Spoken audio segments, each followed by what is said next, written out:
talk about the pitching rotation for the Braves in 2021. How do you think it's going to look? So I've noticed a lot of people around social media, especially in the baseball room, have been thinking that the 6-man rotation might be the meta for the MLB this year. It's still a COVID season. They're playing more than 60 games. The depth is going to be crucial, and a lot of people are saying 6-man rotations are probably going to be the meta. And, of course, that will go to show when we get Mike Soroka back, hopefully May, June, or at latest the All-Star break. Of course, we hope he returns to his ace status later in the year, especially in 2022. But Max Fried's got to keep building on what he did last year. We got the big man, Ian Anderson, one of the best rookies in the class last year. Charlie Morton, as you guys noted earlier, was great in the playoffs. Former Brave from a long time ago. He's definitely going to be a nice veteran stud in the rotation, and hopefully isn't the same pattern as what happened to Cole Hamels last year. And then it comes down to whether Drew Smyly and Kyle Wright make the rotation or not. Because I believe Bryce Wilson is better situated in the bullpen, especially if Shane Green isn't signed back. Yeah, I believe at the end of the day, those are probably the six names if there were to be a 6-man rotation. You're going to have some nights that some of these guys can't go 6 innings. And you need somebody that can come in that can get solid 3 innings out of. And Wilson, you can get 3 or 4 innings out of this guy easily. And hopefully Newcomb is better, if he's wanting to stay in Atlanta. I saw him solid numbers from him in the pen in 2019. I get he wants to be a starter, but at the end of the day, it's just not cutting it. Yeah. And I believe if he goes back to the pen, he and Bryce Wilson can be 2 great guys to get out of the pen in those long relief roles. Ozuna has signed to deal with the Braves, all right? And they're going to put him at left field, I believe. I just don't – his defense is just not – he's all right, average, but as far as – I just don't know. But, now we don't have Duvall anymore. You didn't have no choice to put him in left field. What's your take on that? So, as we all know, the DH isn't going to be here. So, at the end of the day, where can you put him? Freddie's at first. Ozzy's second. You got Dansby and Riley at third. He's not going to play in the infield. So, your only choice is just going to put him in the outfield. And when you think about the guys that are around him, he should have a good enough support. Christian Pache, who's going to make his debut this year, probably will start towards the end of April. As soon as the contract rolls over, he'll start being an everyday guy. And I believe he in center field he's going to be in the next Andrew Jones. And I believe he's going to help Ozuna a lot from that corner spot. And even on days where Pache needs a rest, you got Inciarte off the bench, at least for this time being. He's still in the Braves organization, 3-time Gold Glove winner as a Brave. And Ronald Acuna has come along as one of the best gloves in the outfield. So at the end of the day, I think there's support for him. It's just a matter of can he make the place. I'm glad you said that about Pache, because Pache, to me, I think he can be a bigger player than Ronald Acuna. Have you seen this man play? I've seen him, but that's a Ronald Acuna is a baller.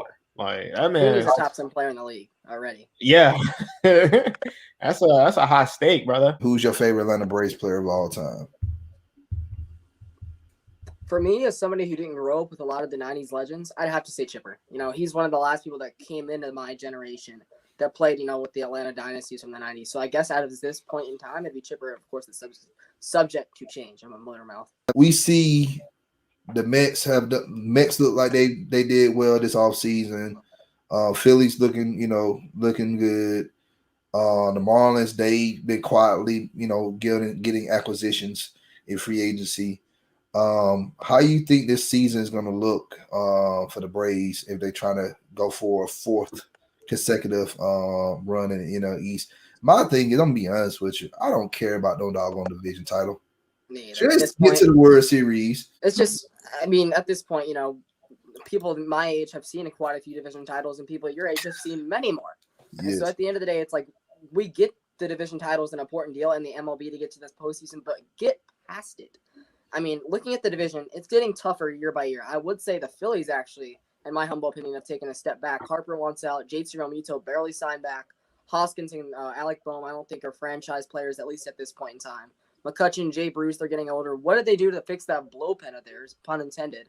And it's just I don't see the Phillies being able to contend. I believe they'll be able to make some noise in the division, but I think the Phillies, honestly, have a shot of being under the Marlins if the Marlins overperform like they did this year. I believe the 3rd place team in the division is obviously going to be the Washington Nationals. They had a better offseason, coming off their weird 2020 season, trying to defend their title. They brought in players like Kyle Schwarber, Josh Bell, Brad Hand.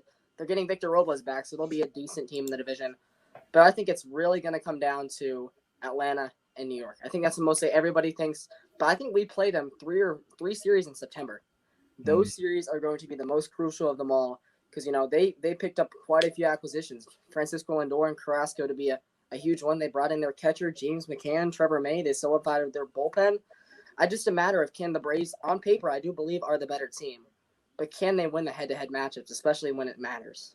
So, of course, you guys know we brought up Christian Pache a little bit earlier in the show, and we got Ozuna and Acuna locked down and the other outfield spots for the next few years. What happens to Drew Waters, the hometown kid? What do you guys think his future is with Atlanta? You gonna bring that up? I know he's gonna bring that up. Oh man, I don't think he's gonna be. He's not gonna be relevant this year, but I think 2022 we may bring him in mid season and see what he got. But we got Ozuna on a 4-year deal, I believe. I believe so.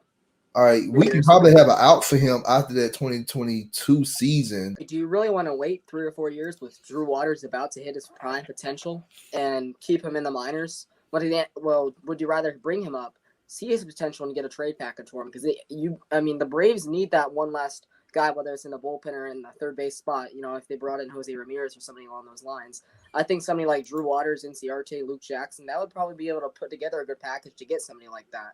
So I think you got to wait to see what his trade bait is, but not wait too long to the point where he's past his chance. The Braves right now, we're looking like the Saints of baseball. We winning all these division titles. Yeah.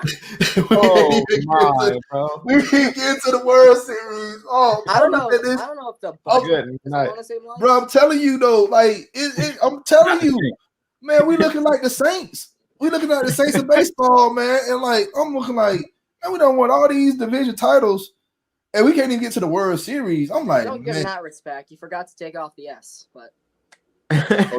Every year since last year.